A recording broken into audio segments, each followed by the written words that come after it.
kita bakal bicara terkait dengan harapan teman-teman semua. Ya, cerita bakal aku mulai dari peperangan Kondak yang sangat-sangat familiar di antara kita. Betul.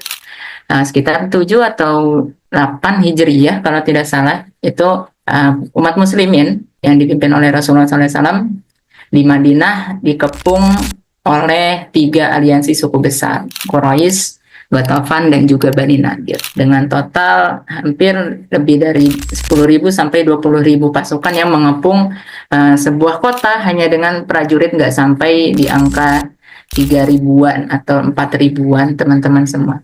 Nah, di sini kaum muslimin tentu saja merasa sangat-sangat berat gitu. Sudah mulai banyak yang kelaparan, bahkan riwayat menyebutkan hanya makan itu dengan tepung ya. Tepung yang tangan kita dibasahi air, terus tangan yang basah itu ditempelin ke tepung, itu buat sarapan mereka, dan malamnya pun makan kurma. Dan juga perlahan juga korban mulai berjatuhan. Salah satunya yang cukup terkenal ada Sa'ad gitu, bukan Sa'ad bin Abi Waqqas, tapi Sa'adnya dari suku Aus gitu. Ya, beliau wafat, salah satu petinggi Muhajirin, dan juga mulai pada sakit gitu. Nah, namun yang menariknya adalah selama 40 hari atau 1 bulan pengepungan itu, kota juga nggak kunjung runtuh. Pasukan-pasukan masih tetap bisa berjaga gitu. Yang merasa khawatir malah pasukan-pasukan yang ada di luar yang dipimpin oleh Abu Sufyan yang masih kafir, teman-teman sekalian. Dan di sini kita belajar bagaimana caranya sebuah komunitas kecil di tengah krisis yang sangat-sangat luar biasa tetap masih bisa bertahan. Tentunya sudah Allah ceritakan juga di dalam Al-Quran, Allah yang meneguhkan hati-hati mereka dengan memberikan mereka sebuah harapan yang sama Rasul dibilang bahwa nanti umat muslim itu bakal menguasai dari San'a ke Yaman, dari Persia, dari Romawi, dan segala macam, dengan kondisi di tengah-tengah akan dikepung. Suatu harapan yang sangat-sangat luar biasa.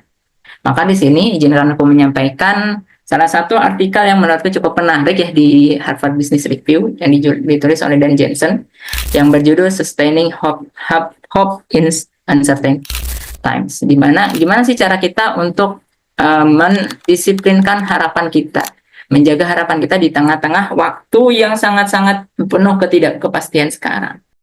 Nah, dimana mungkin teman-teman merasakan, wah ini udah banyak yang di lay off gitu kan, teman-teman di pekerjaan di luar sana gitu, atau kondisi ekonomi global yang sangat-sangat mungkin cukup challenging bagi orang-orang yang berbisnis atau punya investasi di luar sana gitu kan. Nah, gimana caranya kita supaya bisa menjaga harapan tersebut? Namun sebelum mulai ke situ, aku ingin ngajak kita semua, kadang-kali kita dengan kondisi yang seperti ini, kita bias antara mana sih yang namanya angan-angan dan mana yang namanya harapan. Padahal angan-angan itu beda dengan harapan, di mana angan-angan itu hanya akan membawa kepada kita kondisi ketidakberdayaan, sedangkan harapan membawa kita kepada kondisi berdaya. Nah, mungkin di sini kita pernah ngerasa, oh pengen ya jadi kayak A, ya jadi kayak B, pengen punya B, pengen dapat kerjaan seperti ini, pengen punya rumah seperti ini, segala macam. Nah, itu bukan harapan teman-teman semua. Karena sejatinya harapan di sini dijelaskan oleh Snyder ya. Maksudnya harapan itu lahirnya itu nggak cuma semata-mata dari keinginan. Maka PHP yang kita tahu memberi harapan palsu itu bukan harapan sebenarnya, tapi angan-angan, bukan harapan. Harapan kena fitnah di sini. Di sini angan-angan hanya mengandalkan situasi keinginan agar situasi jadi lebih baik. Sedangkan ketika keinginan itu kita coba landasi dengan keyakinan, ini akan berubah menjadi sebuah optimisme. Optimisme nggak cukup juga untuk sebagai bahan bakar kita dalam menjalani kehidupan yang penuh ketidakpastian ini.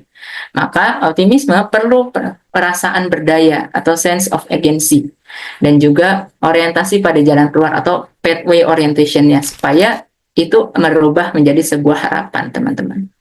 Nah, kalau misalnya kita bilang semoga keadaan membaik, itu adalah sebuah angan-angan atau mentok-mentok sebuah optimisme, maka kita bisa menggantinya menjadi saya yakin bisa ikut memperbaiki keadaan ini. Itulah yang dinamakan harapan, teman-teman. Maka di sini nggak lengkap harapan ketika tidak punya tujuan, tidak punya keinginan, tidak punya keyakinan, tidak punya orientasi untuk melihat jalan keluar, dan juga tidak punya agensi. Agensi ini adalah rasa kepemilikan, rasa keberdayaan terhadap harapan tersebut, terhadap tujuan tersebut. Misalnya, kita pengen punya rumah gitu kan. Ketika kepinginan kita punya rumah itu kita jabarkan gitu.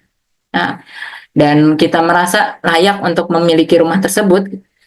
Karena mungkin misalnya di rumah punya pengajian gitu kan, ada harapannya dengan punya rumah sendiri tidak ngontrak lagi bisa lebih banyak anak-anak yang diajar ngaji gitu. Nah, itu bisa jadi berubah bentuk menjadi sebuah harapan, teman-teman. Nah, dengan harapan juga di sini kita bisa mendapatkan suatu hal yang luar biasa sebagaimana tadi dicontohkan di perang Khandaq gitu ya, di mana kaum muslimin bisa makan berhari-hari, bersebulan, hampir sebulan gitu ya, dengan hanya beberapa butir kurma dan juga tepung terigu yang nempel di tangannya gitu. Dengan kondisi siap siaga untuk berperang kapanpun. Nah, di sini dengan punya harapan sebagai orang dewasa kita bakal bisa lebih mensyukuri kehidupan kita. Ya. Sebagai seorang pembelajar atau sebagai seorang siswa kita bisa menjadi lebih giat belajar, dan sebagai orang tua kita juga akan punya sebuah pandangan terkait dengan panjang umur kita, dan sebagai seorang profesional tentu performanya akan meningkat dan memberikan suatu yang melebihi ekspektasi yang ditautkan kepada kita sebagai seorang profesional. Nah, dari situ kita diajak untuk gimana sih caranya untuk menjaga harapan tersebut. Nah, penulis di sini menjabarkan beberapa poin yang bisa kita coba terapkan di dalam kehidupan kita, mungkin dari hal yang sangat-sangat sederhana. Yang pertama, ini sering banget diulangi Bang Aji ya, yaitu bagaimana caranya supaya kita bisa memvisualisasikan mimpi-mimpi kita. Dan di sini kita coba terjemahkan sebagai sebuah harapan. Dan beruntung buat teman-teman di sini ada sebagian orang yang Allah berikan kelebihan mudah banget untuk memvisualisasikan sebuah keinginan. Nah, sehingga keyakinan itu dapat cepat dengan munculnya. Tapi di sini penulis mengajak, oke, memang nggak semua orang bisa seperti itu, tapi ada step-stepnya yang bisa kita lakukan. Yang pertama, misalnya kita melihat masa depan nih, Allah banyak sekali hal-hal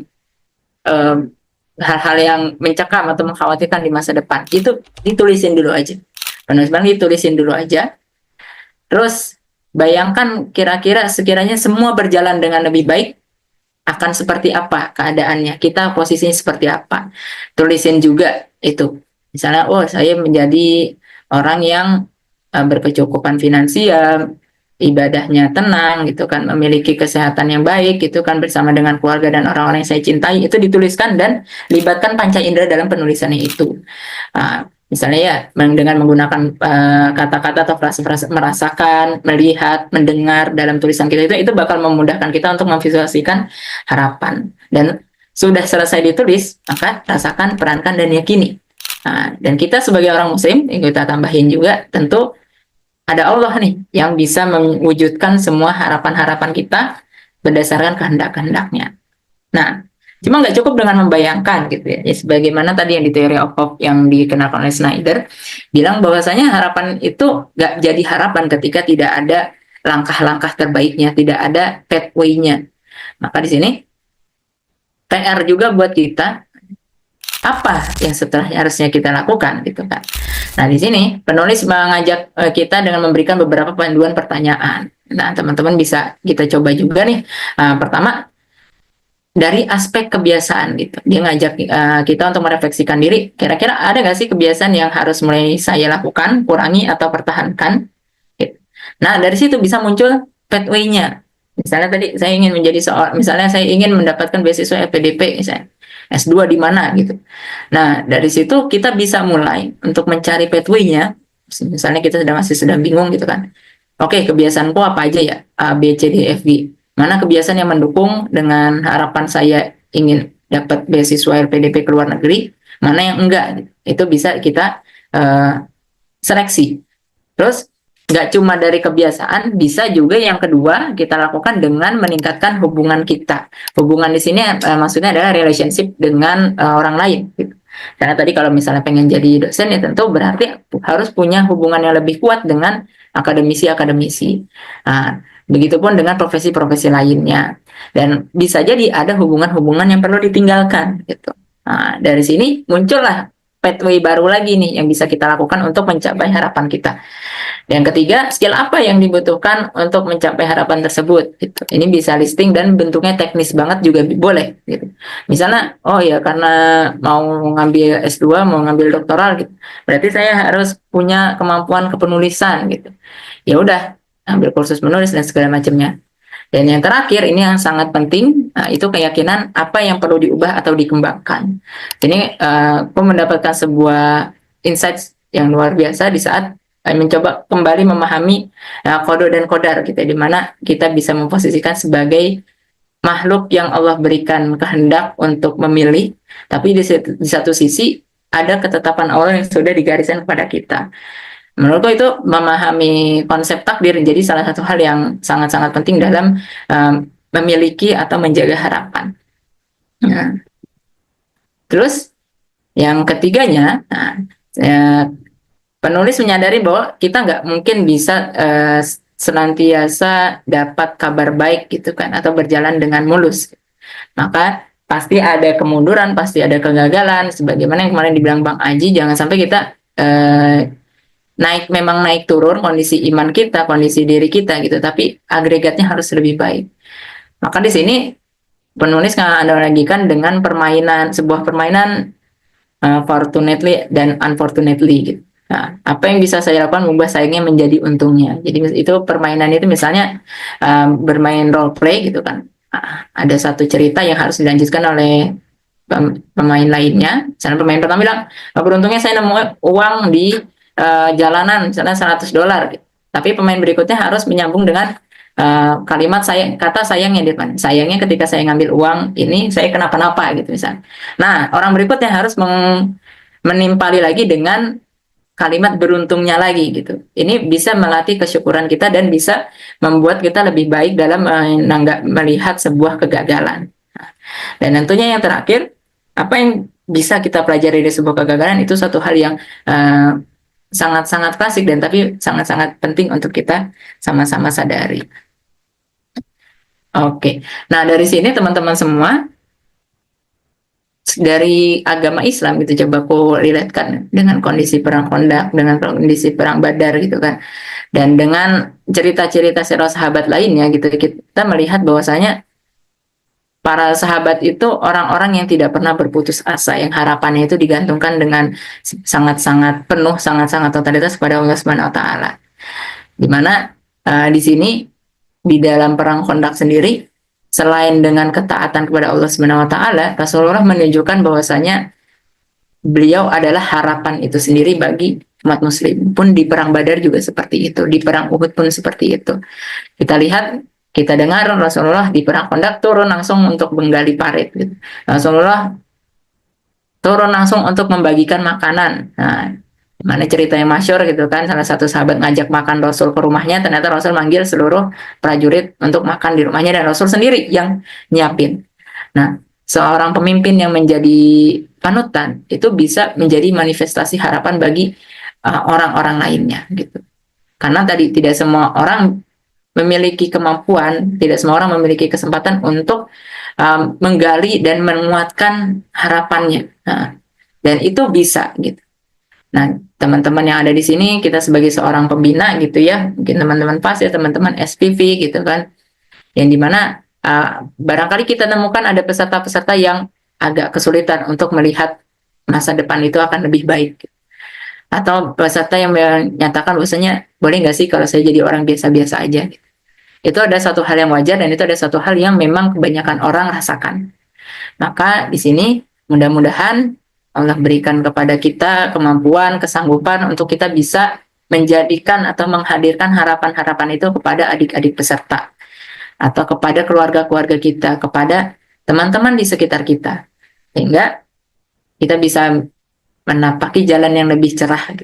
Sehingga yang namanya Indonesia gelap itu mungkin anak-anak kita nanti hanya mendengarkan cerita sejarahnya, bukan mengalaminya secara langsung. Itu aja dari saya. Terima kasih. Semoga bermanfaat. Assalamualaikum warahmatullahi wabarakatuh.